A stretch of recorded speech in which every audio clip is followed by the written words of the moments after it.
syarikalah wa asyhadu anna Alhamdulillah di malam ini Allah memberikan kesempatan kepada kita untuk selalu istiqomah di dalam menuntut ilmu. Semoga Allah senantiasa membuka hati kita untuk bisa paham, dan mudah-mudahan setelah paham Allah pun menolong kita untuk bisa mengamalkannya. Mudah-mudahan kita dijadikan oleh Allah sebagai hamba pilihannya. Sebagaimana Rasulullah SAW bersabda, barang siapa yang Allah kehendaki seorang hamba itu baik, maka Allah akan memberikan pemahaman di dalam agama. Mudah-mudahan kita orangnya yang diberikan paham di dalam agama. Amin ya rabbal alamin.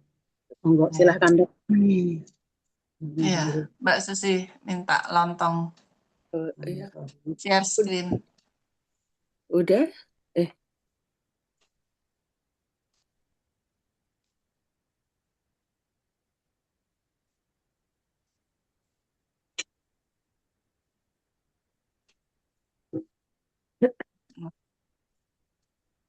Ini sudah yang 16 ya.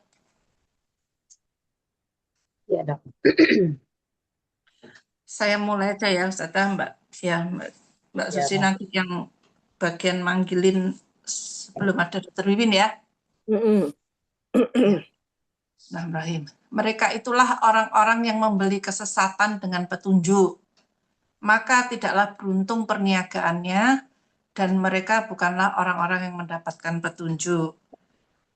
Jadi yang kemarin itu adalah orang-orang munafik itu kan diolok-olok sama Allah. Maunya itu nunut cahaya orang yang beriman ketika berjalan di titian. Ini apa Maka oleh diolok-olokan juga kan, dikasih kesempatan dulu ikut, tahu-tahunya ya sampean. Iya, ya orang munafik itu ini di sini lebih diperjelas lagi sama Allah, yaitu orang yang membeli kesesatan dengan petunjuk. Ya. Artinya dibolak-balik gitu ya.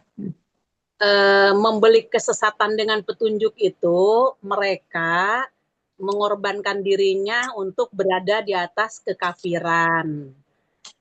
Sedangkan kalau seandainya mereka itu masuk Islam, berarti mereka berada di atas hidayah. Akhirnya mereka menukarkan kekafiran dengan hidayah. Nah, maka kata Allah, diibaratkan itu sebagaimana berperniagaan, maka dia tidak beruntung apa yang dia lakukan. Dan mereka tidak mendapatkan hidayah. Maka orang-orang yang tidak berada di atas keimanan dan keislaman, atau bahasa singkatnya orang yang tidak memeluk Islam, berarti mereka itulah yang menukarkan kesesatan dengan hidayah. Itu Dok. Iya.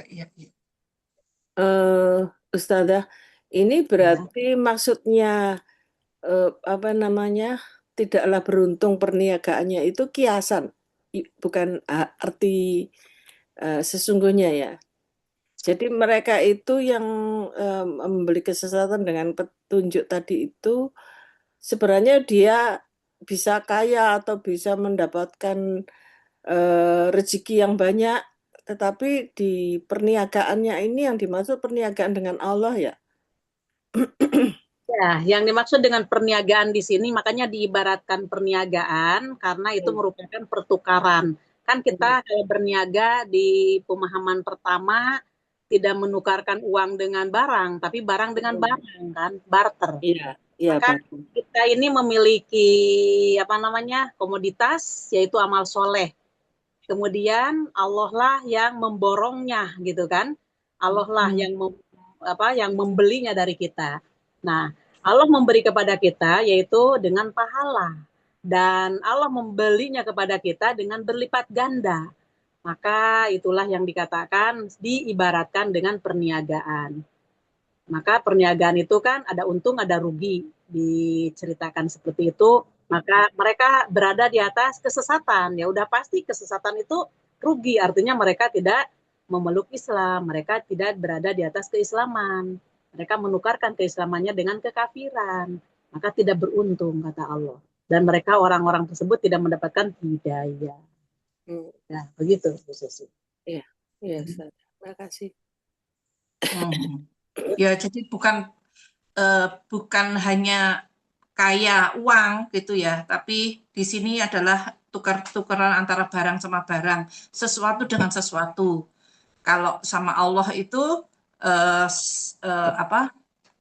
Sesuatunya itu bisa bisa tindakan, bisa keimanan yang akan ditukarkan dengan hidayah, dengan surga, begitu ya? Iya, endingnya surga. Endingnya, Iya. betul, betul, Dok.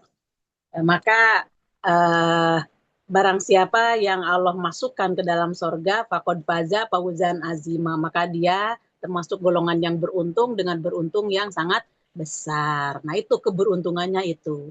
Tapi sekarang ini Allah pasti ketika kita melaksanakan ibadah ada pembalasannya di dunia oleh Allah tidak akan dibiarkan. Karena orang-orang yang beriman itu kan di dalam hadis waktu kapan gitu sudah saya sampaikan eh, apa namanya kalau di dalam itu di dalam kata-katanya itu beribadahlah kepadaku penuhil apa beribadahlah kepadaku maka aku akan memenuhi hatimu dengan kekayaan dan aku akan beri tanganmu dengan rizki.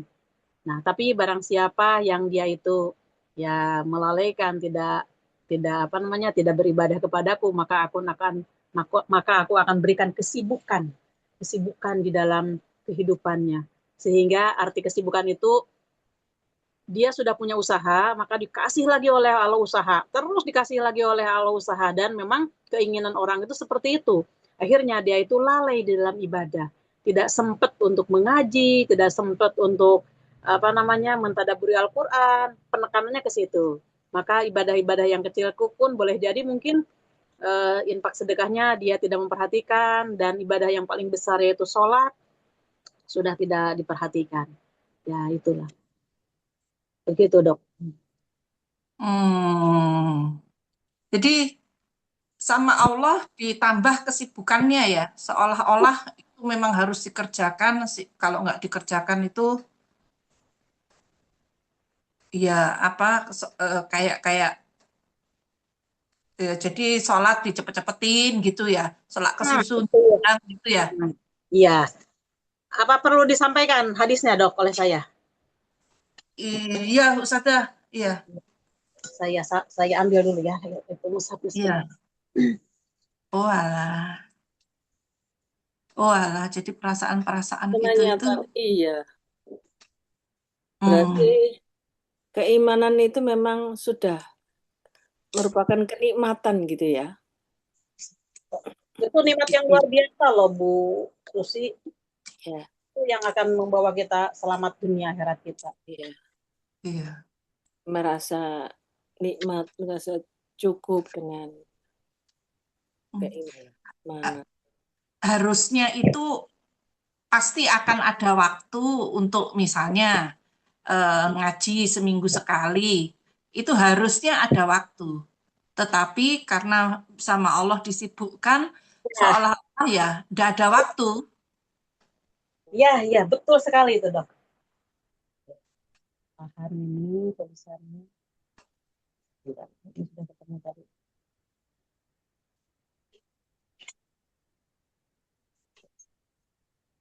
Paham apa ya ini biar berat. Oh alah.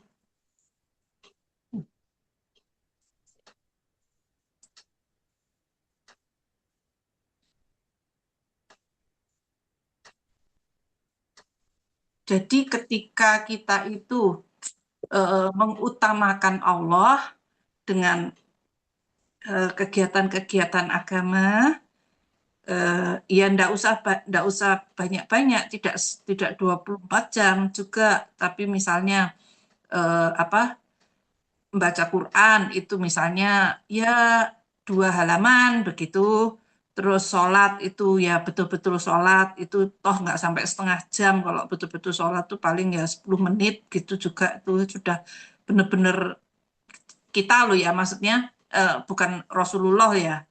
Kalau kita kan bacanya cuma ayat-ayat pendek gitu ya, kira-kira kami. Iya, Itu ya, maka makanya maka pekerjaan yang lain-lain itu serasa kayak dimudahin gitu ya. kayaknya limpahan waktu gitu ya, sudah dikerjakan ini itu masih ada bagian nganggurnya. Tapi ketika kita kita tidak baca Quran, tidak ini malah rasa-rasanya itu nggak ada nganggurnya gitu ya. Iya, betul dok. Jadi artinya ketika ini termasuk mempersiapkan diri untuk perbekalan kita ke negeri yang abadi. Maka kita ini sesuai dengan misinya Allah, Allah menciptakan kita untuk beribadah. Maka kembalilah ke hadis yang ini. Monggo dok, dengan baca. Maaf, saya tahan pakai aqua biar udah lepas. Silakan dok. Kelihatan nggak ya? Insya Coba, Allah. monggo dok. Ya. Miring-miring. Yang Silahkan. atas ya. Wahai anak Adam, ya Rasulullah Oh SAW iya, iya. dari Wahai atasnya. anak Adam, luangkanlah waktumu untuk beribadah kepadaku. Niscaya akan aku penuhi hatimu dengan kekayaan, dan aku penuhi kedua tanganmu dengan rezeki. Wahai anak Adam, janganlah engkau menjauh dariku sehingga aku mengisi hatimu dengan kefakiran, dan aku penuhi kedua tanganmu dengan kesibukan. Matengkon. Jelas kan? Jelas, Ustazah. Ini hadis apa ini? Itu ada keterangannya nomor 2 di bawahnya itu Sohih. Al-Hakim. Ya. Ini Ustazah ngambil dari silsilah itu, al-hadis itu. Saya ngambil dari Ustadz Jajid. Sedekah sebagai bukti. Oh, ini sedekah bukti keimanan dan penghapus dosa ini. Iya. Oh. Ya. Punya, dokter udah punya? Enggak punya. Cuma ini kan saya bacanya saya disohikan. Oh, Syekh Al-Albani silsilah itu kan Syekh Al-Hab yang 3 jilid itu ya. Nih, iya ada. Semuanya di situ juga lengkap ada. Cuman saya biar cepet aja gitu. Oh, geng.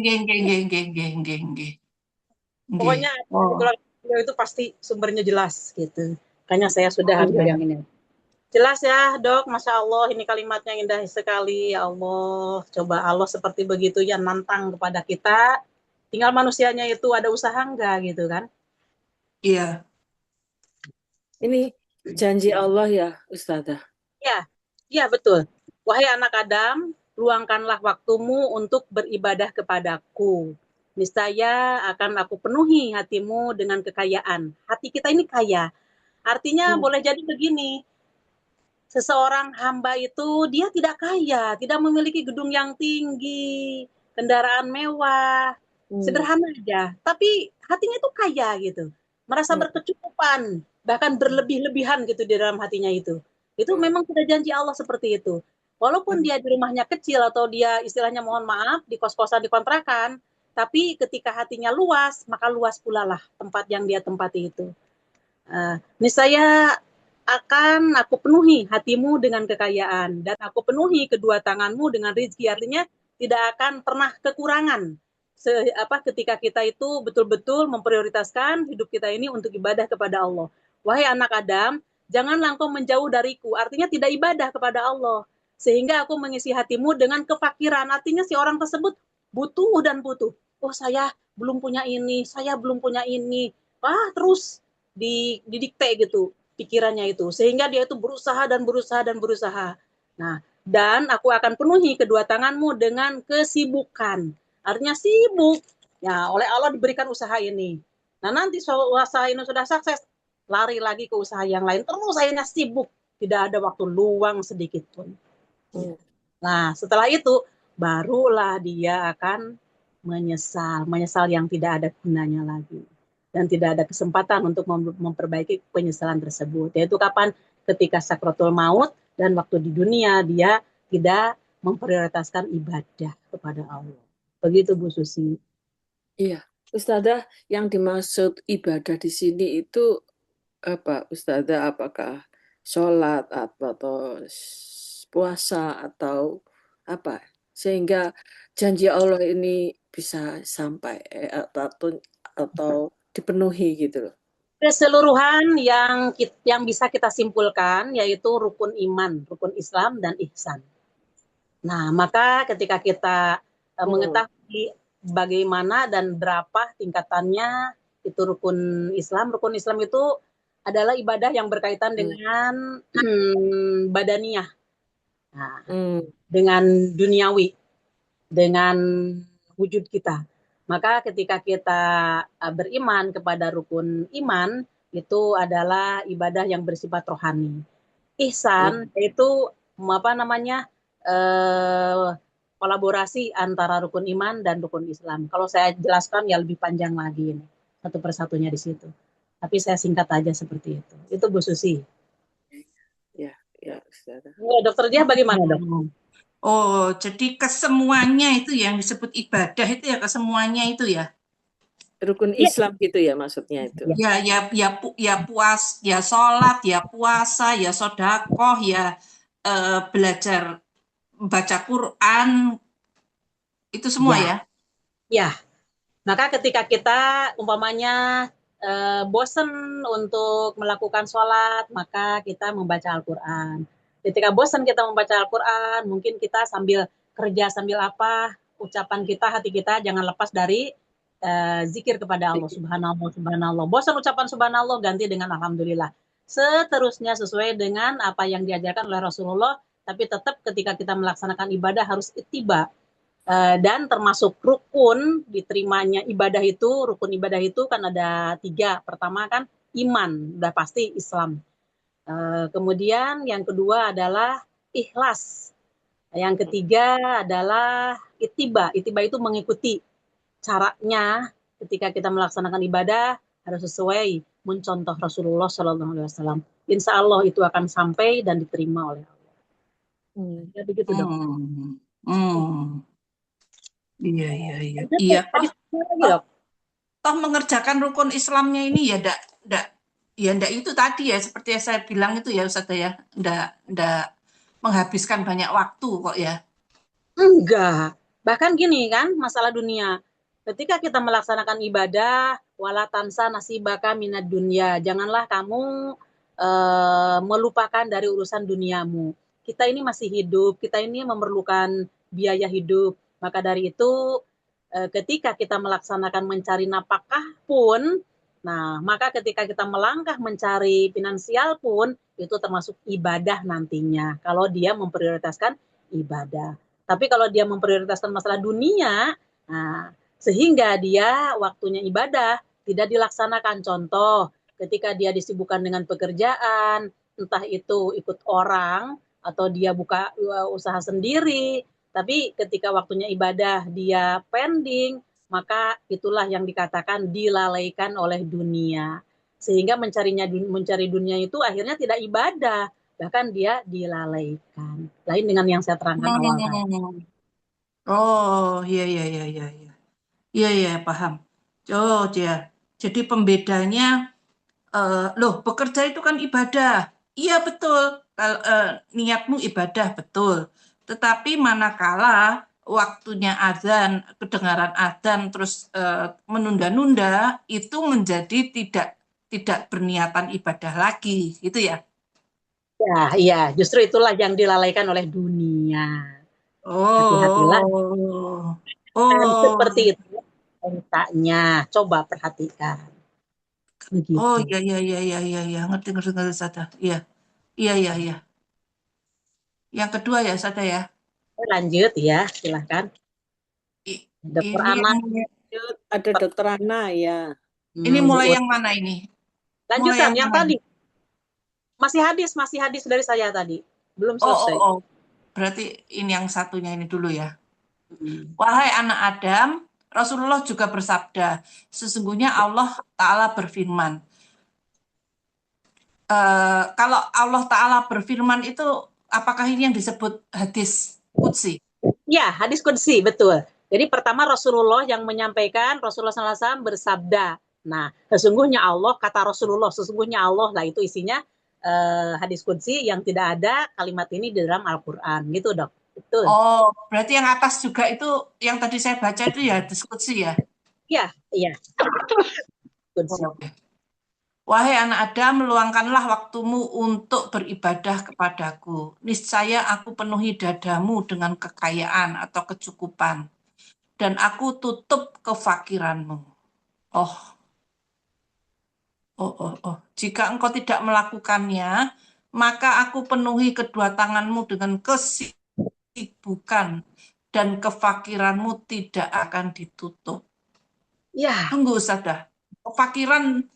Yang disebut kefakiran itu tidak ditutup itu apa? kebutuhan. Jadi pikirannya itu ingin ini, ingin itu. Masih Nah, kurang sudah terus gitu ya. dia punya ini, oleh Allah itu dikasih perasaan ingin itu.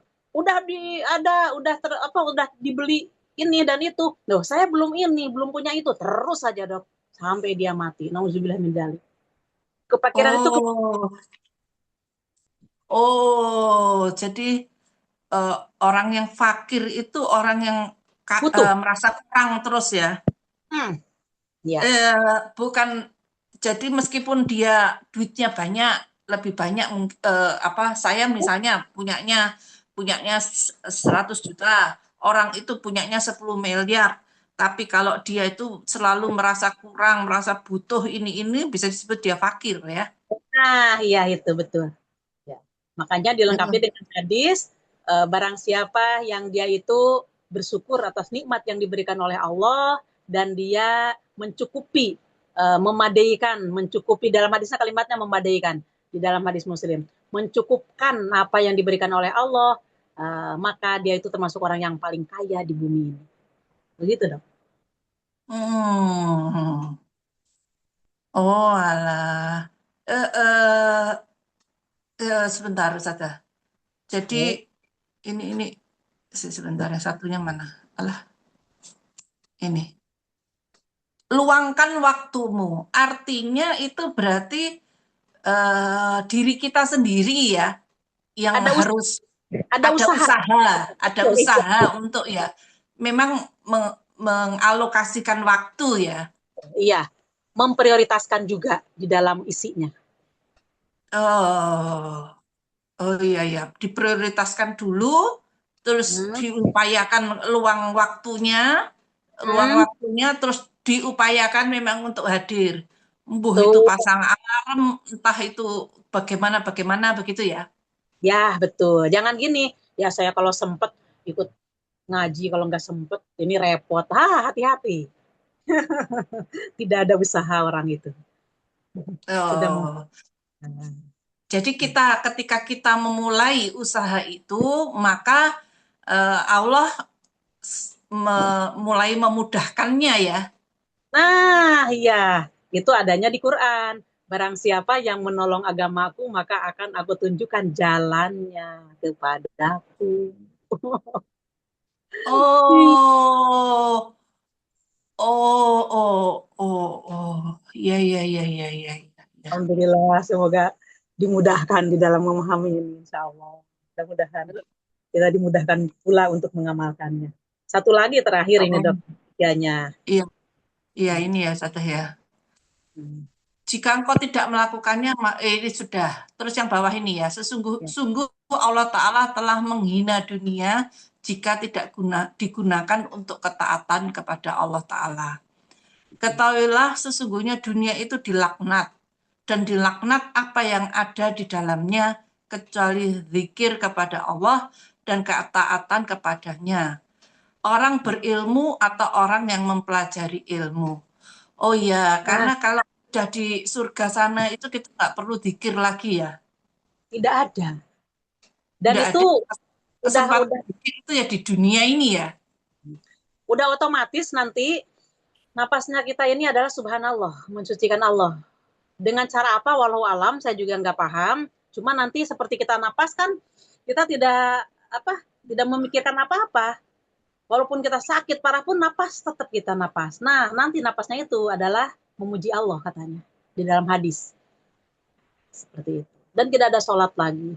Jadi artinya ketika di dunia inilah kita harus betul-betul memprioritaskan waktu untuk perbekalan kita ke dunia kita yang kekal. Nah, di akhirat itu adalah menerima balasannya. sebanyak apa yang kita amalkan di dunia, maka sebesar itu pula lah pembalasan dari Allah. Makanya orang-orang yang kafir, orang-orang yang dia itu tidak beriman, nyesel hidupnya nanti. Ya Allah, kembalikanlah kami ke dunia. Kami ingin apa? Bukan ingin melanjutkan bisnisnya, bukan ingin menemui keluarganya, tapi nakmal solihan katanya. Aku ingin beramal soleh yang dulu pernah aku tinggalkan. Nah, jadi ketika kita membaca ayat demi ayat, nanti insya Allah akan jadi pelajaran bagi kita dan akan jadi peringatan bagi kita. Semoga demikian insya Allah. Hmm. Hmm. Jadi belajar mempelajari ilmu tentu saja ilmu ini ya, ilmu Ilmu tuntunan syar'i, ilmu ilmu ilmu syar'i ya. dan sunnah ya. Jadi misalkan ada orang yang berkata begini, "Yoh, anakku banyak, aku cilik-cilik, kecil-kecil gitu, tiga gitu, wah, pusing aku itu loh."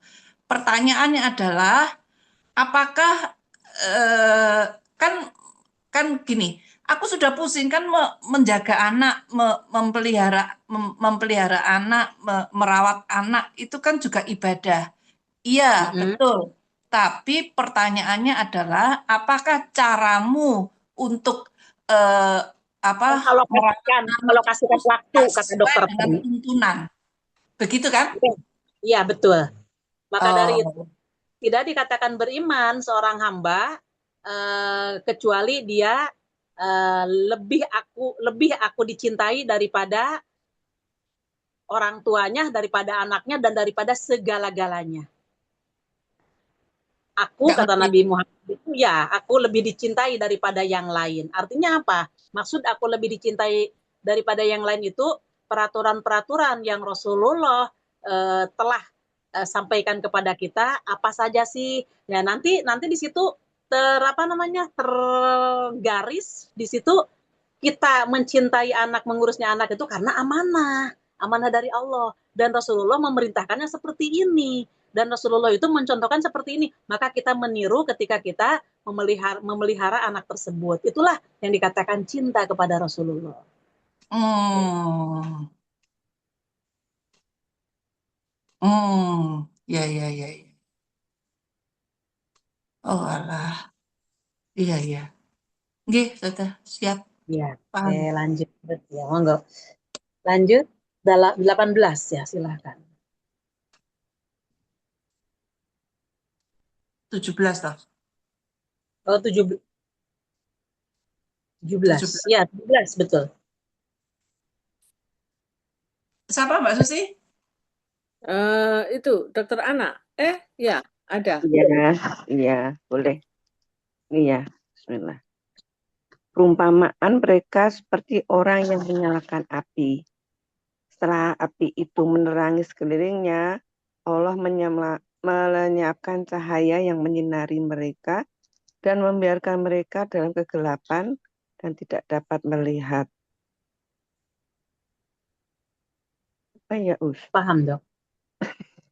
Maaf, tidak paham. Soalnya tidak baca atas. Ya. Saya jelaskan. Masaluhum, humnya itu perumpamaan mereka itu mereka orang-orang munafik yang sebelumnya sudah kita pelajari itu ayat-ayat sebelumnya dan yang tadi yang 16 tadi juga ini termasuk ya ini. Perumpamaan mereka yang dia itu tidak beriman kepada Allah dan dia itu tidak percaya akan adanya hari kebangkitan. Perumpamaan mereka itu diibaratkan oleh Allah seperti orang yang menyalakan api. Maka ketika api itu nyala dan cahayanya itu menerangi di sekelilingnya, maka zahaballahu binurihim, Allah menghilangkan cahayanya itu dan meninggalkan mereka dalam kegelapan. La yubsirun, mereka tidak bisa melihat. Artinya karena mereka itu orang munafik, ketika mereka kumpul dengan orang-orang yang beriman, termasuk dia itu kan menghadiri apa yang disampaikan Rasulullah, mentadaburi Al-Quran dan Sunnah kalau sekarang. Nah, maka di dalam hatinya itu seolah-olah dia itu, oh iya benar ya ini yang disampaikan Rasulullah itu benar. Tapi keraguannya lebih tinggi. Apakah iya nanti itu ada kebangkitan? Padahal kami ini sudah menjadi tulang belulang dan nenek moyang kami pun sudah menjadi tulang belulang. Apakah dia akan dibangkitkan lagi? Nah, jadi keraguannya itu mendominasi pemikirannya. Maka ketika dia sisi lain seolah-olah cocok dengan yang diterangkan, tapi di sisi lain keraguannya itu lebih tinggi, maka dihilangkanlah cahaya untuk menerima keimanannya, itu dia tidak bisa lagi. La yubsirun, sehingga dia tidak bisa melihat kebenaran dan tidak bisa melihat hidayah. Itu Dok, bagaimana Dokter Ana? Oh, ini orang-orang yang munafik juga gitu ya, usia. Ya, Orang ya. munafik ya.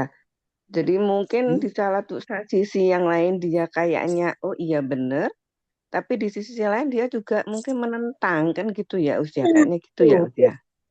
Ya, Oh, akhirnya ditutup sekali sama Allah, sudah kamu ndak usah gitu ya. Nggak usah dikasih hidayah, soalnya masih milah-milih gitu ya, usia kayaknya ya, usia.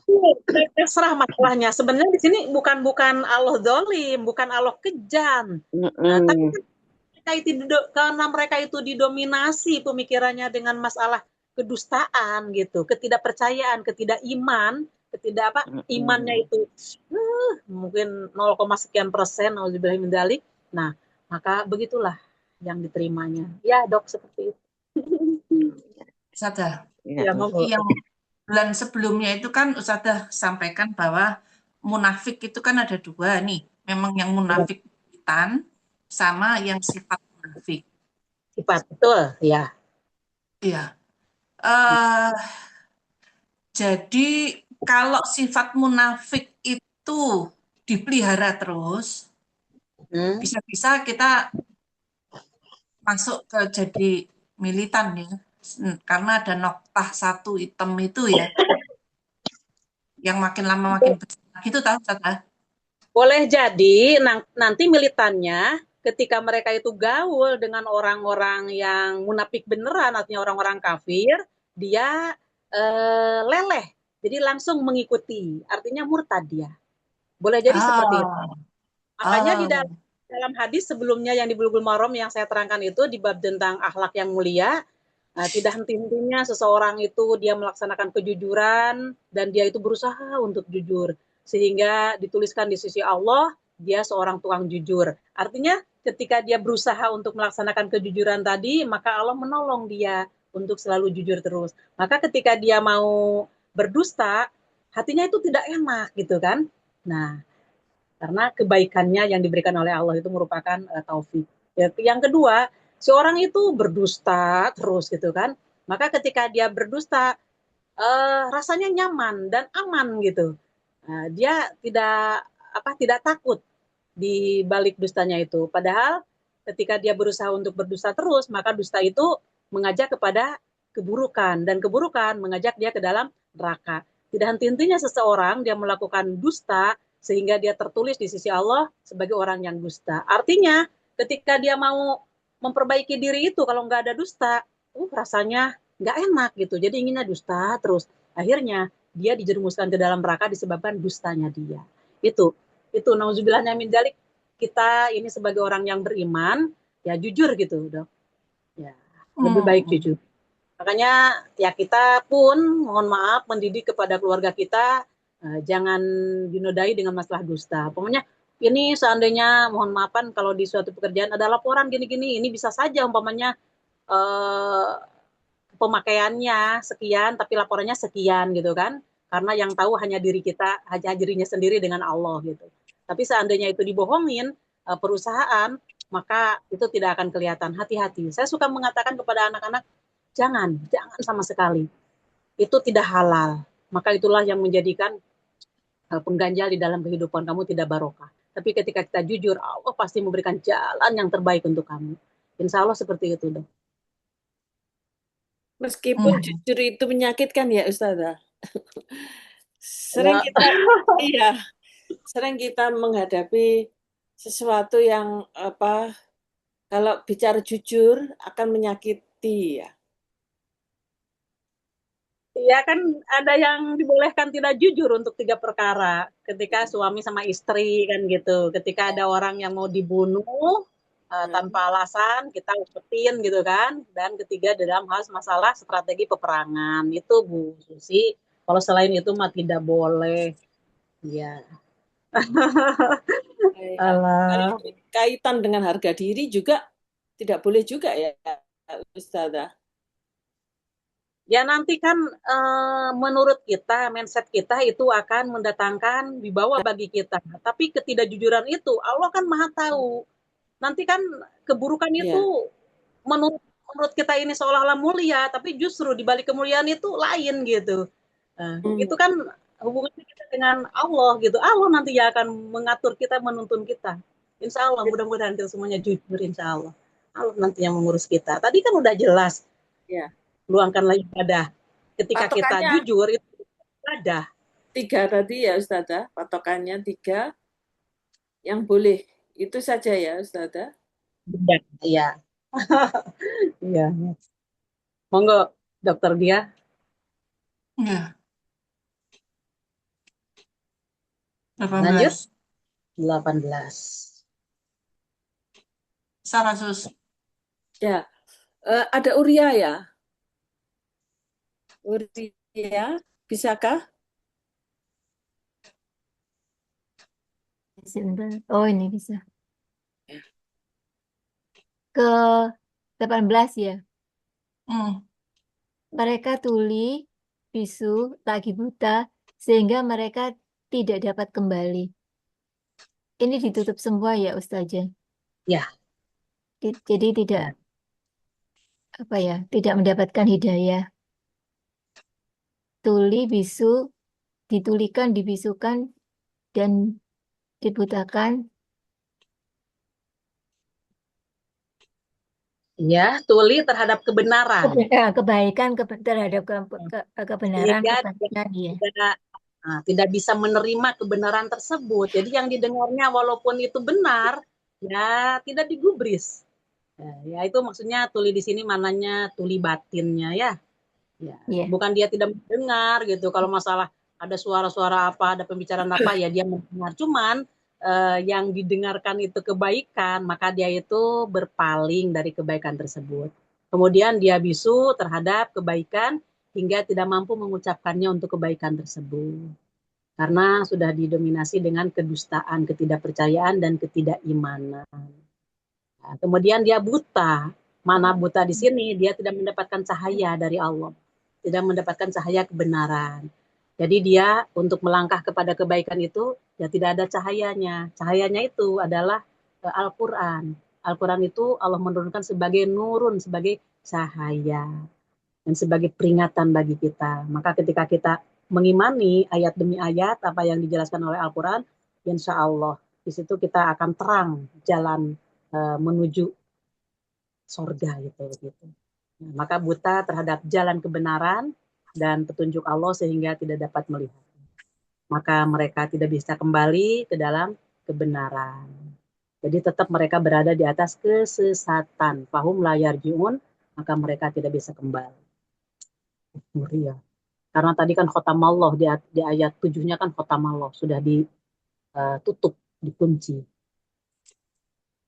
Monggo lanjut Bu Susi, siapa lagi? Kalau ada pertanyaan monggo, kalau nggak ada lagi. Ya ini ya prosesnya itu bukan Allah letterlah Allah yang nutup yang ini, tapi kita sendiri melalui noktah-noktah hitam itu yang lama-lama nutupin itu ya. Iya, korelasikan dengan hadis yang tadi, luangkanlah gitu kan Dok? Iya. Itu ada usaha kita di situ. Itu tadi itu ya kuncinya. Oh alah, nggih. Sebentar, itu bulan lalu tuh surat Yunus 45-47 ya. 45-47 atau 94 ya? Iya, monggo. Tempo hari itu ini catatan saya 45-47 atau 95-97 ya, Saudara. Dan ingatlah pada hari itu mereka merasakan tidak pernah berdiam di dunia sesaat. Oh, 95 berarti. Dan janganlah sekali engkau termasuk orang mendustakan ayat-ayat Allah, nanti engkau termasuk orang-orang rugi. Sungguh orang yang telah dipastikan mendapat ketetapan Tuhanmu tidaklah akan beriman, meskipun mereka mendapat tanda-tanda kebesaran Allah hingga mereka menyaksikan azab yang pedih. Oh, 95 berarti ya. Ya, Yang seperti itu. Ya. Hmm.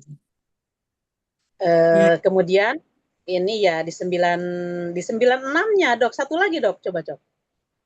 Apa Yunus? Ya Yunus, masih Yunus. Ya ini, sungguh orang-orang yang telah dipastikan mendapat ketetapan Tuhanmu tidaklah akan beriman. Iya, iya, Ya, tidak akan beriman karena sudah iya, hakot atau Rabbika sidqau wa adla. Sidqau itu benar-benar, wa adla, dan Allah itu maha adil. Ya, masalahnya dia kan tidak ada ikhtiar tadi dok. Dalam hadis juga kan harus ada ikhtiar. iya. Oke. Indah kon nanti mempelajari ke depannya ini aja tahu tahu. Baik. Oke, lanjut. Berikutnya siapa, Sus? Berikutnya dia lagi atau saya? Dia ya? Dirimu, Dia. ya. Saya ya. Hmm. Atau seperti orang yang ditimpa hujan lebat dari langit yang disertai berbagai kegelapan, petir, dan kilat. Mereka menyumbat telinga dengan jari-jarinya untuk menghindari suara petir itu karena takut mati. Allah meliputi orang-orang yang kafir. Ini yang tadi ya Ustazah, jadi diperjelas orang bisu, tuli, buta itu bahkan seperti orang yang disambar petir gitu ya. Mereka menyumbat telinganya, kemudian apa ini? Karena ya ibaratnya seperti orang kena petir, merasa gelap dan apa namanya ketakutan, apa ada rasa takut mati apa ini? Ya, Gitu ya Ustazah. ya monggo. Dokter dia, monggo mau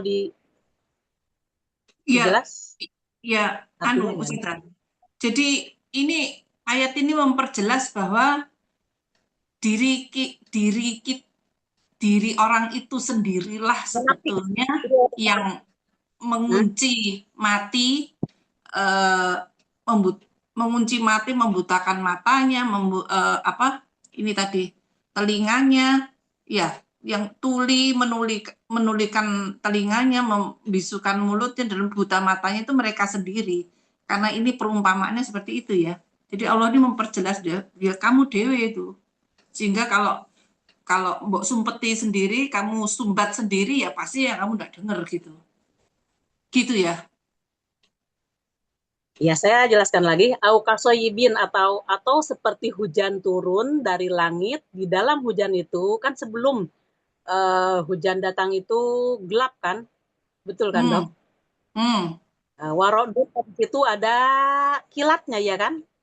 Ya. Di samping itu wabarkun dan ada petir. Jadi ketika hujan mau turun itu loh kok ini gelap banget.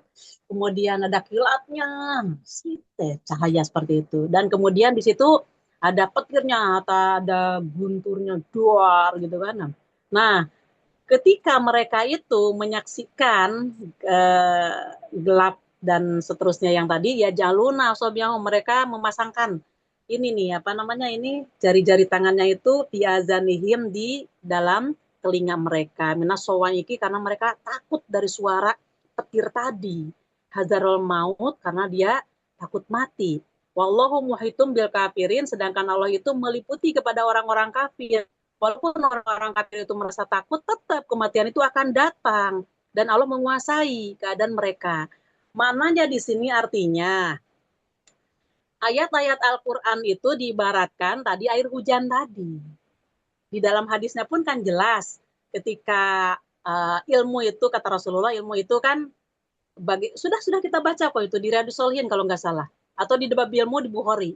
Nah, Allah menurunkan ilmu itu aku diutus oleh Allah untuk menyampaikan ilmu itu bagaikan air hujan yang turun dari langit. Satu kena kepada tanah yang subur, kedua kepada tanah yang keras tapi ada tempatnya untuk menampung air. Ketiga di tanah atau tempat yang itu batu yang tidak bisa menampung air kan gitu. Maka ini diibaratkan wahyu dari Allah hujannya itu, Dok. Nah, ketika di dalam ayat, paham dulu segitu enggak? Iya. Ketika ayat-ayat itu dibacakan, ternyata di situ seolah-olah mereka itu tersindir dengan ayat tersebut. Nah, orang-orang yang tidak beriman, tidak menjalankan aturan Allah, maka Allah siksa dia di api neraka. Mereka itu gini, nutup telinga. Bukannya beriman mereka yang munafik tadi, bukannya dia itu bertobat, malah menutup kuping. Seolah-olah dia itu takut mati gitu. Saya menghadapi kematian ini takut kalau ada keterangan seperti ini. Itu mananya, Dok? Paham dah? Iya. Iya, justru mendengar ayat-ayat Allah itu bukannya takut kemudian iman, tapi takut melarikan diri ya, takut matinya itu. Tak mau dengar malah dia menghindar, nutup kuping gitu. Kalau ada ketersinggungan, ceritakan tentang munafik, kan dibongkar oleh Allah orang-orang munafik di dalam Al-Quran ini. Jadi walaupun mereka itu mendengarkan gini, loh itu kan pasti tersindir gitu. Loh, saya kan tidak sholat, saya kan tidak zakat, saya kan tidak ini. Loh, kok ternyata yang tidak zakat itu seperti ini, yang pelit itu seperti ini gitu. Nah, terus kalau umpamanya contohnya ya di dalam masalah sakor. Silahkan kalau mau dibuka ayatnya untuk perlengkapan tentang sakor. Sakor itu dalam apa ya? Neraka sakor, Dok. Oh, neraka sakor. Namanya neraka. Ya. Neraka sakor. Saya lihat mau dilihat di indeks, monggo tentang neraka sakor. Suratnya surat apa itu? Sakor. Bagi orang-orang yang tidak sholat.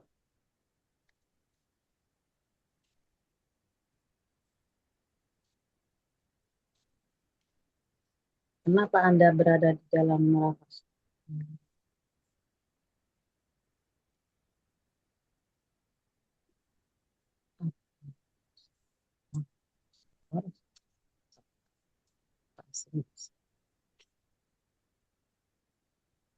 Mudatsir. Mudatsir. Iya, ini. Neraka sakor itu tidak meninggalkan, tidak membiarkan. Oh, ini lalai dalam sholatnya. Ya, satu lagi ya coba. Ya, monggo, Dok. Silahkan baca. Tunggu. Ini apa dulu isinya? Maksudnya, lalai dalam sholatnya. Iya. Tunggu, ini ada di mana ini?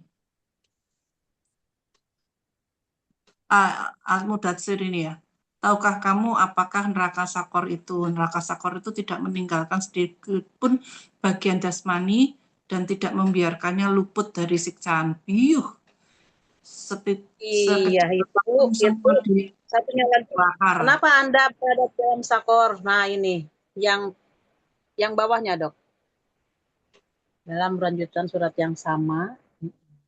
Ini ya. Nah, itu. Surah Allah juga menerangkan artinya setiap orang bertanggung jawab atas apa yang telah ia lakukan kecuali golongan kanan. Masing-masing orang yang bertanggung jawab ya. Yang bertanggung jawab ya orang itu sendiri ya. Jadi tidak ada alasan aku ini Iya. Makanya kan dengan hadis yang kita baca itu kan meluapkan ibadah itu kan. Jadi orang melalaikan ya. Nah, setiap orang yang bertanggung jawab atas apa yang telah dilakukan di kapan? Di dunia ini sekarang ini. Alhamdulillah kita masih dikasih kesempatan oleh Allah untuk melaksanakan ibadah. Ya Allah, alhamdulillah. Itu termasuk golongan kanan. Iya, golongan kanan, yaitu orang-orang yang berada di dalam surga, yang mereka saling bertanya tentang keadaan para pendurga. Apa yang menyebabkan kamu masuk ke dalam neraka sakor? Mereka menjawab, dahulu kami tidak termasuk orang-orang yang melaksanakan sholat, dan kami juga tidak memberi makan orang miskin. Bahkan kami selalu berbincang untuk tujuan yang batil bersama para pembincang. Yuh. Ya, jelaskan semuanya. Ya Allah, seperti itulah. Seperti itulah. Dan ini bukan berita bohong. Ini kejadian yang akan terjadi nanti bagi orang-orang yang tidak mau beribadah kepada Allah. Satu, melihat orang miskin dibiarkan, artinya konsekuensi daripada membiarkan tentu dia kan tidak mau memberikan zakat, tidak mau mengeluarkan rezekinya untuk orang lain. Kemudian dia tidak ada zikir kepada Allah. Kumpul-kumpul itu hanya bercerita tentang kebatilan.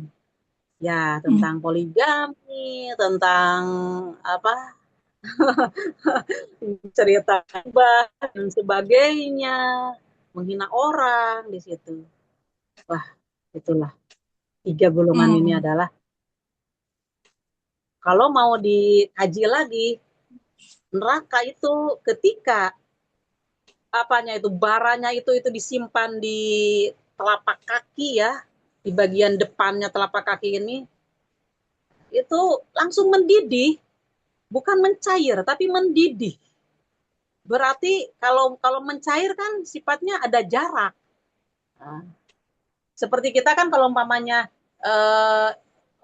mendidihkan apa-apa, mentega gitu kan. Mohon maaf, mentega ketika mau dicairkan, dipanaskan, kan mencair dulu. Ini enggak mencair dulu, mendidih. Begitu diinjak, disampan di jempol kaki itu langsung mendidih. Tuh, Masya Allah. Nauzubillah min dzalik. Itulah kata kasakor. Peringatan bagi kita. Makanya Allah mengutus Rasulullah itu, sungguhnya aku diutus itu memberikan nazirun wa basyirun. Allah memberikan kabar gembira lewat Rasulnya, wa nazirun dan peringatan. Hati-hati loh ya. Maka udah hadis yang dibaca tadi oleh dokter 2 yang tadi saya share itu. Diulang-ulang baca itu. Terus kita ada agak lalai baca itu. Insya Allah. Itu sebagaimana kan kalau kita punya HP itu baterainya habis, dicas lagi. Nah, begitu pula. Ketika ini tur, maka baca itu. Insya Allah akan terbit. Ini ya, rukun Islam tadi itu ya. Yang ibadah itu ya sholat, ya memberi makan orang miskin, ya enggak ngomong yang batil ya. Betul. Oke. Yes, ya. Iya. Jadi tadi sudah paham ya di ayat Al-Baqarah ayat 19 itu sudah paham sekarang maknanya ya. Aukasaibin itu. Jadi yang turun dari langit itu adalah wahyu dari Allah. Maka ketika mereka itu ada tersinggung dari ayat tersebut, oh itu seperti untuk aku gitu. Akhirnya mereka menutup kupingnya. Bukannya mereka itu beriman, bertobat, malah menghindar dari ayat Allah. Karena mereka takut mati. Wallahu muhitum bil kafirin. Sedangkan Allah itu meliputi, artinya meliputi menguasai kepada orang kafir itu. Mau lari kemana? Nah, kalau disambungkan lagi dengan ayat lain, walaupun dia itu ngumpet di tembok yang kokoh, di bunker, mau bagaimanapun tetap kematian itu akan. Masya Allah. Lillahi ma fis samawati wa ma fil ardh. Kerajaan langit dan bumi adalah milik Allah. Siapapun yang berada di dalam tanah, binatang-binatang yang menyimpan makanan, Allah mengetahui, Allah melihat. Innallaha alimun bijazi sudur. Allah mengetahui apa yang ada di dalam dada kita. Kita sendiri tidak tahu. Kalau di dalam masalah segi fisik, saya sendiri tidak tahu. Kalau tidak di USG, di segi fisik. Kalau hati pun yang tahu hanyalah Allah. Apa yang kita tertegan di dalam. Ya, begitu dok. Monggo. Kalau ada pertanyaan silahkan bertanya. Dulu saya jelaskan, kalau nggak ada lanjut. Kayak ini ayat 19 ini kayak orang yang ya kamu periksa dong gitu loh. Enggak mau. Enggak mau. Aku kalau periksa malah ketahuan penyakitnya. Iya itu dok. Nggak mau gitu detensi, ya, nggak mau enggak. lebar. Oke. Jadi yaitu kepala. Iya. Betul. Ya. Oke, iya paham Ustazah. Nih. Berikutnya ada siapa, Sus? Ya, masih ada Uria atau Dokter Ana ini yang Ya, aku boleh. ya. Iya. Hampir saja kilat itu menyambar penglihatan mereka. Setiap kali kilat itu menyinari, mereka berjalan di bawah sinar itu. Apabila gelap menerpa mereka, mereka berdiri tidak bergerak. Sekiranya Allah menghendaki, niscaya Dia menghilangkan pendengaran dan penglihatan mereka. Sesungguhnya Allah Maha Kuasa atas segala sesuatu. Jadi mungkin orang-orang itu sebenarnya kalau ada apa ya, kayak perintah Allah gitu, itu sebenarnya tahu tapi nggak mau tahu. Jadi kalau pas ada gitu mereka terus itu tadi menyumbat telinganya itu. Ketika pas ada cahaya Allah atau apa ya, keterangan-keterangan dari Quran misalnya, dia bisa berjalan. Tapi ketika sudah tidak ada, dia kembali ke hal-hal yang kurang baik lagi. Mungkin apa seperti itu ya, Us ya? Saya tambahin ya, Dok. Ya Iya. kadul baku yahtopu absorohum. Hampir guntur guruh itu menyambar mata mereka. Maka setiap menemani mereka, mereka bisa berjalan. Artinya apa? Kalau ayat Al-Quran itu menguntungkan untuk dirinya, ya mereka senang. Umpamanya ada bagian zakat, Idul Fitri itu ada, dia lari-lari secepat seolah-olah dia garda paling depan untuk menerimanya orang yang beriman. Wa iza azlama alaihim qamu, maka apabila ayat-ayat tersebut itu gelap, jadi datang gelap. Nah, mereka merasa bagaimana? Contohnya kalau diajak perang, diajak untuk sholat seperti tadi, maka komo mereka itu berdiri, diam. Maka sekalinya Allah menghendakkan itu telinganya, kupingnya, matanya diratakan, artinya ya dia sudah tidak punya mata lagi. Maka dia udah diratakan. Bagaimana kita kalau rata tidak ada apa-apa? Nauzubillah min dzalik. Innallaha ala kulli syai'in qadir. Maha kuasa atas segala sesuatu. Itu sifat orang apa? Jadi dia memilih-milah gitu ya, Usia. Mana yang menguntungkan dia, ya dia ambil. Ketika nggak menguntungkan atau malah dia mungkin ketakutan sendiri dengan ayat-ayat itu, dia terus cepet-cepet menutup telinganya, nggak mau tahu gitu. Apa katanya gitu mungkin gitu ya. Itu azan.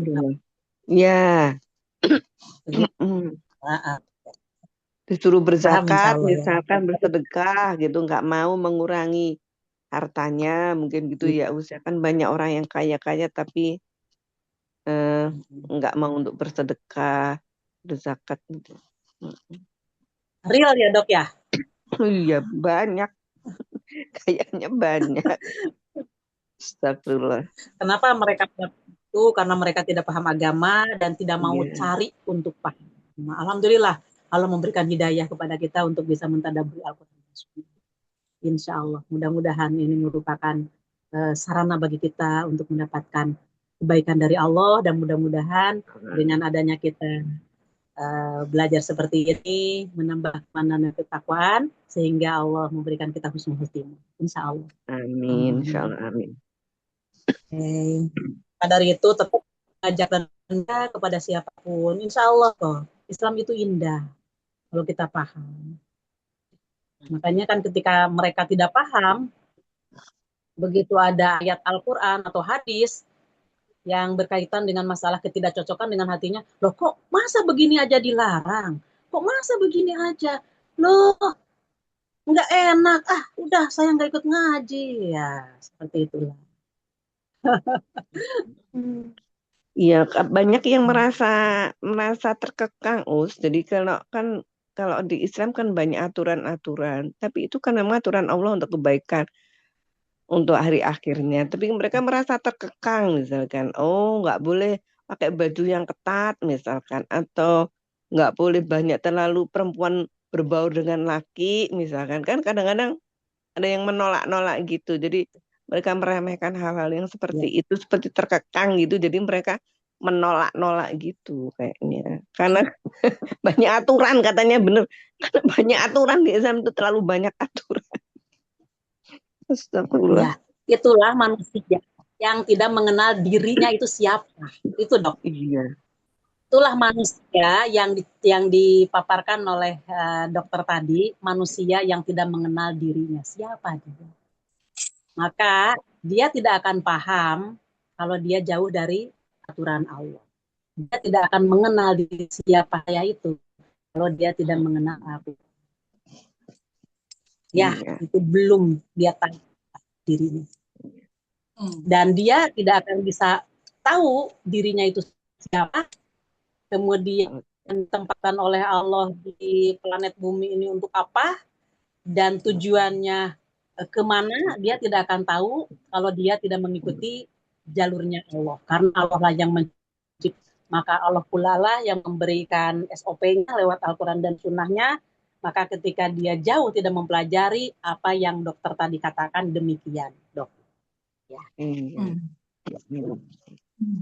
Terus alasannya ustadz atau ustadzahnya ekstrim, cari yang Iya. aja. Iya, biasanya gitu. Sekarang mohon maaf ya dok, saya berhadapan dengan jenengan gitu kan. Sekarang saya ini nerangkan apa? Apa yang menyambut? Ya, kan yang dibaca jenengan. Jenengan menerangkan, begitu pemahamannya saya luruskan. Ya kan? Berdasarkan ke apa namanya? Apa yang saya pakai? Tafsir Jalalain, tafsir Ibnu Katsir, tafsir Az-Zikr dan lain-lain sebagainya. Maka indikasinya ya begini. Ya, dok. Seperti itu.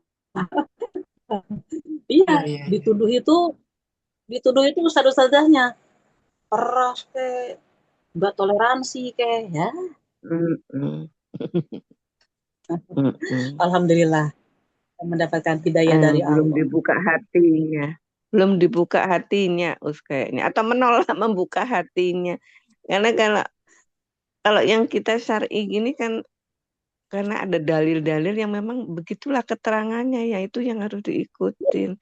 Iya, ya. Makanya surga itu mahal dok, ya kan? Iya. Surga itu mahal.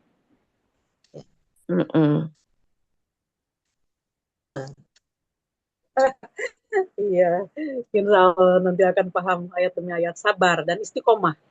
Nah, menjaga istiqomahnya ini, waduh, ya, kanan kiri itu, wah banyak itu godaannya. Ya, sebagaimana yang kembali lagi ke baca apa ke yang di-share tadi dok, dokter Dia. Nah, dokter Ana tadi mungkin dari belum masuk gitu. Ya, nanti saya. Monggo lanjut, Bu Susi, siapa sekarang? Lanjutnya Urka. Ya. Ada? Ya. Wahai manusia, sembahlah Tuhanmu yang telah menciptakan kamu dan orang-orang yang sebelum kamu agar kamu bertakwa. Ini terakhir ini kayak ya. Apa ini memang manusia ini diminta untuk menyembah karena diciptakan untuk menyembah Allah. Bertakwa seperti itu Kak Ustazah. Ya. Yang dipanggil adalah bukan orang yang beriman saja. Saking Seluruh sayangnya manusia. Iya. Saking sayangnya Allah kepada hambanya, nah, maka diarahkan oleh Allah. Ya Yuhannas, wahai manusia, ubudu, hendaklah kalian beribadah robbakum kepada Tuhan kalian. Allazi khalaqakum, yang telah menciptakan kalian. Tuh dari sini udah kelihatan. Tadinya kita tidak ada, maka sekarang kita ada. Iya. Apa tujuan Allah menciptakan kita? Ubudu robbakum. Nah, hendaklah kalian menyembah Tuhan kalian. Allazi walazina min qablikum, dan Allah menciptakan pula orang-orang yang dahulu yang sekarang ini sudah meninggal, itu aku yang menciptakan, kata Allah. Nah, supaya la'allakum tattaqun, supaya kalian itu termasuk orang yang bertakwa. Maka yang dipanggil ini manusia, disuruh menyembah kepada Allah yang menciptakan kalian. Jangan seenaknya lah hidup di dunia. Wong kita ini ada yang menciptakan. Dan misi Allah menciptakan kita untuk beribadah. Maka seandainya kita ini salah guna di dalam menempatkan diri, di dalam menggunakan waktu, dan di dalam menggunakan kesehatan kita, wah bahaya itu. Diminta pertanggungjawaban nanti di sisi Allah. Maka supaya mereka itu selamat dunia dan akhirat, maka dibimbinglah oleh Allah lewat Al-Quran dan Sunnah. Kemudian kita tidak akan bagaimana cara beribadah kepada Allah kalau kita tidak mengikuti ilmunya. Ilmunya ya ini di Al-Quran dan Sunnahnya. Rasulullah sebagai utusan Allah, beliau sebagai uswatun hasanah yang menuntun kita bagaimana cara kita beribadah kepada Allah. Maka lihatlah apa yang dilakukan oleh beliau, maka kita harus samina wa atona terhadap Rasulullah. Ya. Bagaimana, Dok? Bagaimana, Bu ya? Paham? Kalau Ya. saya apa ya, di sini nih Kak, menurut saya lebih condong ke sembahlah Tuhanmu. Beribadah di sini nih, apakah kasta beribadah yang paling tinggi ini sholat ya? Karena kalau apa ya, kalau zikir ya menyembah. Kalau terus kemudian kalau misalnya kayak sedekah, kayaknya menyembahnya itu kurang kurang kurang kuat ya Ustazah. Enggak, menurut pendapat saya kayak seperti itu ya Ustazah. Jadi lebih Yang diajarkan oleh Allah dalam bertauhid. Betul. Bertauhid kepada Allah. Maka perwujudan daripada tauhid itu yaitu adalah sholat. Ketika kita sholat, di situ adalah menghambakan diri kepada pencipta. Caranya bagaimana? Mengikuti yang diajarkan oleh Rasulullah. Betul. Penekannya ke tauhid dulu. Ya. Jangan melaksanakan kesyirikan. Ini namanya tauhid uluhiyah. Ada yang belum Tapi tidak berarti meskipun sholat itu yang tertinggi, tapi tidak berarti hanya mengerjakan melulu sholat doang kan. Ya rukun iman dan Islamnya itu semua harus ya. Gitu ya. iya, sholat itu nomor 2, Dok. nomor sih. Apa? Sholat itu nomor 2. Oh, nomor 2. Pertama, Nomor 1 ya. sembahlah itu tauhid maksudnya ya. Sholat itu nomor 2. Nomor 1 itu syahadat. Oh, Asyhadu. Jadi Pengakuan. iya, mengakunya dulu. tadi Bu Ria kan, Mbak Uria kan bilang gini, Iya, nanya gini, ibadah. dalam ketika membaca artinya sembahlah Tuhanmu itu seakan-akan Sholat itu sembah kasta itu tertinggi. dalam bentuk sholat, artinya dalam bentuk sholat. Jadi sehingga sholat itu adalah perwujudan dari menyembah Allah yang paling tinggi. Ya. Jadi ternyata yang nomor 1 itu bertauhid itu artinya pengakuan dulu, syahadat itu tadi ya. Ustazah, kalau misalnya sholat tapi nggak mengakui kan nggak mungkin Ustazah. Jadi ini implikasi dari mengakui terus kemudian sholat. Bukannya seperti itu ya Ustazah. Iya, sudah pasti itu. Makanya di dalam kalimat rukun Islam itu kan syahadu, aku bersaksi kan. Jadi tidak ada Tuhan yang berhak disembah kecuali Allah, ikrar gitu. Allah yang mana? Allah yang menciptakan langit dan bumi. Maka tidak ada selain Allah yang ikut campur, dewa mana, sesembahan mana yang ikut campur menciptakan langit dan bumi. Dijelaskan oleh Allah. Sesembahan yang mereka hanya mengaku saja. Ada yang dikatakan dewa-dewa yang mengatur langit, mengatur hujan, mengatur bumi, mengatur daratan, itu bohong. Tahunya bohong dari mana? Ya ini, dari Allah sendiri. Begitu. Ya, ini penekanannya kita harus bertauhid sebagaimana kalau saya sampaikan hadis ketika Rasulullah SAW menyuruh kepada sahabat untuk menyampaikan ke daerah Yaman, maka ajarkanlah kepada mereka itu tauhid, artinya pengakuan dengan kalimat asyhadu alla ilaha illallah wa asyhadu anna muhammadar rasulullah. Nah, eh, berdampingan antara Nabi Muhammad dengan Allah, maknanya di sini apa yang diperintahkan oleh Allah di dalam melaksanakan ibadah, maka harus tiba kepada Rasulullah, harus mengikuti cara Rasulullah yang sudah mendapatkan rekomendasi dari Allah bahwa cara ibadah itu seperti ini. Maka di dalam umpamanya solu kama roaitumuni usoli, sholatlah kalian sebagaimana aku laksanakan sholat. Nah, itu. Maka Rasulullah sebagai tuntunan bagi kita, ikutan bagi kita, dan Allah lah yang memerintah Rasulullah seperti itu. Maka barang siapa yang cinta kepada Allah, maka ikutilah aku, kata Rasulullah. Kata Allah di dalam Al-Quran. Kul, katakan wahai Nabi Muhammad, in kuntum tuhibbunallah, jika kalian mencintai Allah, maka ikutilah aku.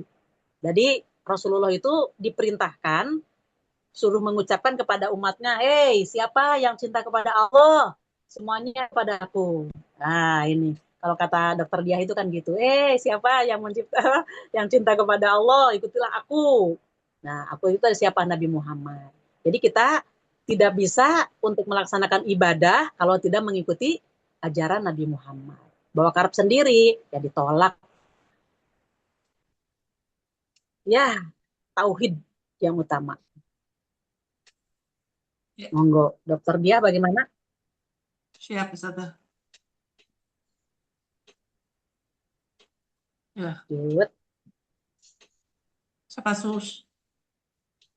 Dia, ya. Oke. Dialah Allah yang menjadikan bagimu bumi sebagai hamparan dan langit sebagai atap. Dan dialah yang menurunkan air hujan dari langit. Dan dia menghasilkan dengan hujan itu buah-buahan sebagai rezeki untuk kamu. Oleh karena itu, janganlah kamu mengadakan tandingan-tandingan bagi Allah padahal kamu mengetahui. Ya, ini peringatan keras bagi orang yang suka sedekah bumi, terus Iya, punya dewi beras. betul, betul.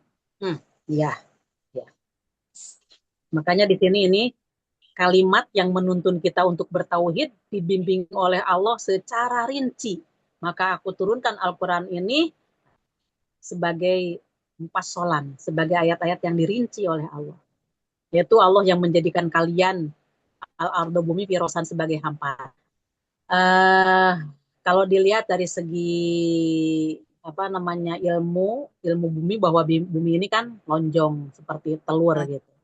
Maka ketika kita dirasakan oleh hati kita, kita berada di manapun, maka itu tidak terasa kita gelundung-gelundung. Jadi fisika bahwa kita ini tertarik oleh gravitasi bumi. Ya begitulah apa yang difirmankan oleh Allah sesuai dengan akal. Jadi kita akan paham gitu di dalam masalah keduniawian. Maka jelas sekali sebagai hamparan. Padahal dari sini ke Mekah atau dari sini ke Beijing itu berapa rio, kemudian setelah kita ada di situ, kalau dilihat dari peta buminya kan melengkung gitu kan, tapi kok kita ke situ nggak gelundung-gelundung gitu.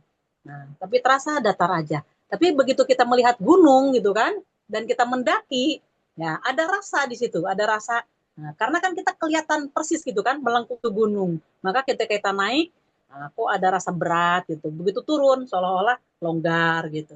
Nah, maka Allah lah yang menjadikan bumi ini hamparan. Itu mana hamparan itu merasakan kita ini rata datar. Dan Allah menjadikan langit itu menurunkan dari langit itu. Wasamai binaan, dan Allah menjadikan langit itu sebagai naungan. Maka ketika kita tegak berdiri di mana saja melihat langit, walaupun tidak melihat ke atas tetap kelihatan sebagai atap. Maka kita melihat kanan ke kiri kalau di tempat yang tidak terhalang ya seperti di lapangan. Maka ketika kita melihat ke kanan ke kiri ke belakang tanpa melihat ke atas pun semuanya langit-langit itu. Maka binaan itu sebagai atap itu. Dan Allah menurunkan dari langit air. Maka dengan air tersebut tumbuhlah tumbuh-tumbuhan. Baik tumbuhan yang Allah langsung jadikan atau tumbuhan yang melalui manusia dengan memasukkannya biji-bijian seperti biji jagung dan lain-lain sebagainya, atau menanam pohon seperti singkong gitu kan. Maka siapa yang menumbuhkan itu semua itu adalah Allah. Sebagai apa? Rizkon, sebagai rizki bagi kalian. Nah, rizki di sini mananya untuk fasilitas kita diberikan oleh Allah sebagai apa namanya, kekuatan untuk kita melaksanakan ibadah. Jadi Allah memerintahkan tadi ubudu robbakum, hendaklah kalian beribadah kepada Allah, maka Allah memberikan, memfasilitasi kepada kita untuk supaya bagaimana kita bisa kuat, bisa tenang dalam melaksanakan ibadah, maka Allah lah yang memberikan rezekinya. Tapi banyak manusia yang salah guna di dalam masalah penggunaan rezeki tersebut. Nah, setelah itu fala taj'alu, maka janganlah kalian menjadikan kepada Allah itu sebagai tandingan, sebagai kesyirikan. Sedangkan kamu tahu bahwa yang menjadikan itu adalah Allah. Dewa mana yang pernah menjadikan tumbuh-tumbuhan? Tidak ada. Itu hanya perakiraan mereka dan tahayul mereka dan prasangka mereka. Kenapa mereka punya pedoman seperti itu? Karena mereka jauh dari pedoman SOP-nya Allah. Monggo, bagaimana Dokter Dia? Padahal kamu mengetahui ini kalimat yang menstabilu atau menekankan bahwa tanggung jawabmu, ya. Iya. Tidak boleh kita nanti pakai alasan, waduh, aku enggak tahu waduh, aku enggak masuk kelas gitu ya.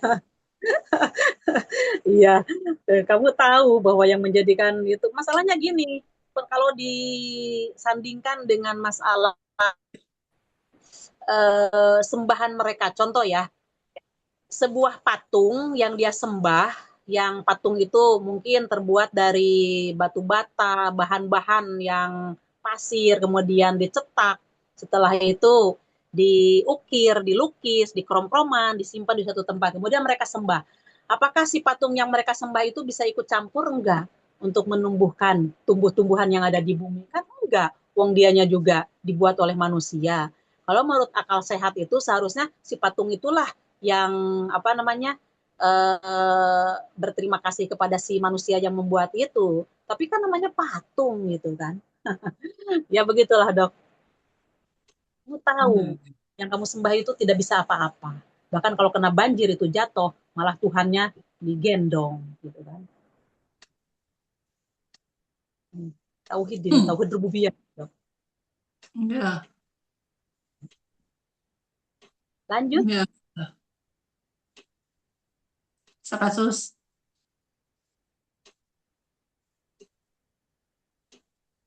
Susi, siapa? Ceng Susi. Ada Dokter Sinta. Oke. Nah, Angga. Oke. Wa in kuntum fi raibim mimma nazalna ala abdina fa'tu bisuratin mim mislihi wad'u syuhada akum min dunillahi in kuntum shadiqin. Jika kamu tetap dalam keraguan tentang apa Al-Quran yang kami turunkan kepada hamba kami Nabi Muhammad, buatlah satu surah yang semisal dengannya dan ajaklah penolong-penolongmu selain Allah jika kamu orang-orang yang benar. Ya, Maknanya, ini memberitahu kepada manusia bahwa ini Al-Quran adalah dari Allah, bukan buatan Rasulullah Shallallahu Alaihi Wasallam. Kalau kita baca memang Al-Quran itu sangat ajaib ya Ustazah. Kata-katanya sering membuat takjub. Kok bisa kadang sepuitis itu bisa merangkai kata. Sedangkan Rasulullah kan adalah seorang yang ummi, buta huruf ya. ya, ya.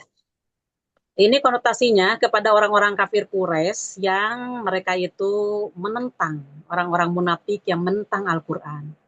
Maka seindah yang Dr. Sinta katakan tadi, kalau kalau ro depannya kan, kalau Iya, umpamanya betul. mut, iya. Nah, kalau ban gitu kan, ziban Iya, terus gitu kan, puitis banget gitu. Maka eh, mereka itu meragukan tentang Al-Quran sebegini indahnya, menuduh kepada Muhammad. Bahkan Nabi Muhammad itu dikatakan seorang tukang sihir dan pendusta. Nah, saking mereka itu tidak sukanya terhadap Al-Quran ini. Maka oleh Allah itu ditantang. Maka jika kalian dalam keraguan di dalam Al-Quran, masa kamu kalah dengan Muhammad gitu. Nah itu penekanannya. Masa kamu kalah dengan Muhammad? Coba kamu membuat kamu yang dikatakan merasa dirimu pintar dan ajaklah sekutu-sekutumu, artinya ajaklah bolo-bolomu untuk sama-sama membuat satu ayat aja dari Al-Quran. In kuntum sodikin, jika kalian itu betul-betul orang yang benar. Ya, teguran bagi mereka. Bagaimana, Dok? Ini penekanan bahwa Al-Quran itu memang apa ya, Difirman. dilindungi, difirmankan ya, maksudnya itu dijaga sama Allah. Tapi kalau kitab-kitab yang sebelumnya itu tidak ya. Artinya misalnya kayak Bible itu kan banyak yang perjanjian baru itu banyak yang ya bukan dari Nabi Isa gitu ya Ustaz ya. Jadi ini penekanan bahwa ya Allah menjaga sendiri Al-Quran itu ya. Gitu ah. Itu ada di dalam surat Hafizun, Dok. Ya, inna nahnu nazzalna dzikra wa inna lahu lahafizun. Nah, itu penekannya ya. Ini waktunya takut habis, saya terangkan aja. Sesungguhnya kami yang menurunkan azikr, yaitu Al-Quran, wa nahnu, dan kami lahafizun akan memeliharanya. Jadi kitab-kitab Zaurat Injil sebelumnya itu tidak ada penjagaan, maka Al-Quran ini dijaga dengan cara apa? Allah menjaga dengan cara banyak-banyak orang-orang yang tahfiz di dalam Al-Quran. Maka ketika banyak orang yang tahfiz, seandainya ada huruf aja yang satu kata aja yang berubah, kok ini lain seperti itu. Maka dulu pernah kejadian itu di Timur Tengah, maka dimusnahkanlah gitu. Itu dari golongan Syiah kalau nggak salah. Dulu apa itu kejadian, kalau kita buka itu ada. Maka sekarangnya seandainya sekarang ini mau mengada-ngadakan untuk penyelewengan, itu bisa diketahui. Saya pernah melihatkan di dalam AI itu ya. Nah, di dalam AI itu ada, ketika saya membuka Al-Fatihah sama ayat kursi, itu ada kelainan sedikit. Maka hati-hati sekali. Kalau orang-orang yang belum paham Al-Quran dan belum tahu redaksi awalnya, jangan-jangan menghafalnya ke situ itu. Saya juga di situ ada sudon sih enggak gitu. Tapi realita ya begitu. Kita harus tetap waspada kembali untuk merujukannya ke dalam mushaf. Ada perbedaan. Mungkin waktu itu saya screen, lupa lagi gitu. Pokoknya ada perbedaan sedikit. Jadi baca Qurannya itu jangan lewat AI ya. Oh, boleh. Jangan sama sekali. Nanti ya mungkin saya nanti menyusul akan saya sampaikan. Loh, kok begini kata saya teh. Oh, kalimatnya begini. Aduh, sedikit, Dok. Kalau kita nggak tahu grammar bahasa Arab juga, waduh, nah ini dikelabui oleh ini. Khawatir justru adanya AI itu jangan-jangan menyelewengkan. Walau alam. Tapi saya tetap ke mushaf. Baik, Ustaz. Mau satu ayat lagi yang bawahnya untuk pelengkap yang atas itu. Iya, satu lagi, Dok. Baik. Memang titik di ayat 24. Baik. Siapa, Sus? Siapa? Saya ya? Iya. Ya. Jika kamu tidak mampu membuatnya, dan pasti kamu tidak akan mampu membuatnya, takutlah pada api neraka yang bahan bakarnya adalah manusia dan batu yang disediakan bagi orang-orang kafir.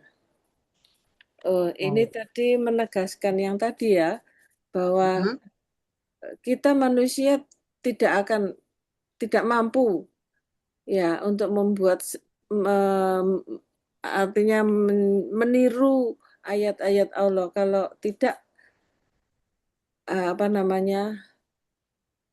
ancaman api neraka yang akan kira-kira yang berusaha meniru atau membuatnya serupa gitu ya Ustazah. Atau ini istilahnya berarti menduakan gitu, selain Allah ya, begitukah Ustazah? Menciptakan sesuatu yang meniru,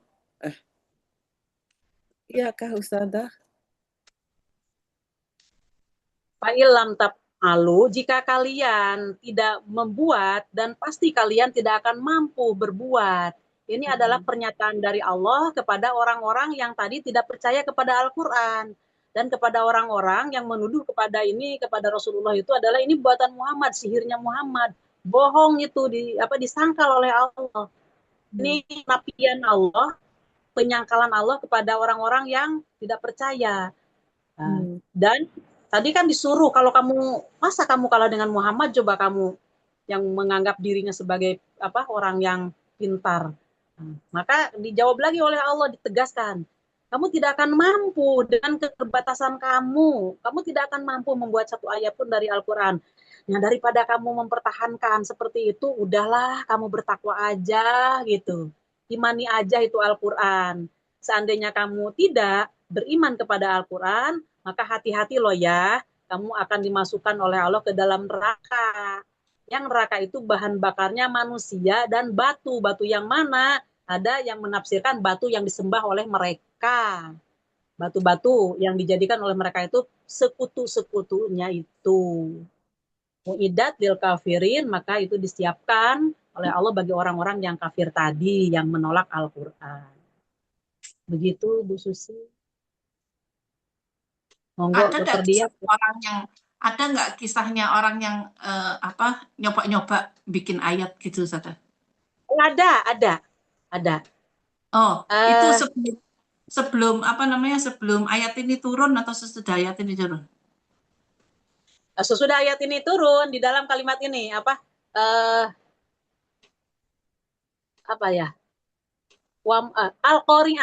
Al-Qari'ah, mal-Qari'ah, wa ma adraka mal-Qari'ah.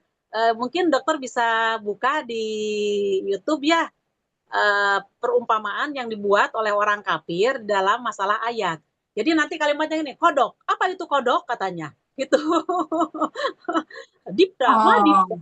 Bahasa Arabnya itu dipda, dipda, kodok. Apa itu kodok? Jadi al-Qari'ah, mal-Qari'ah gitu.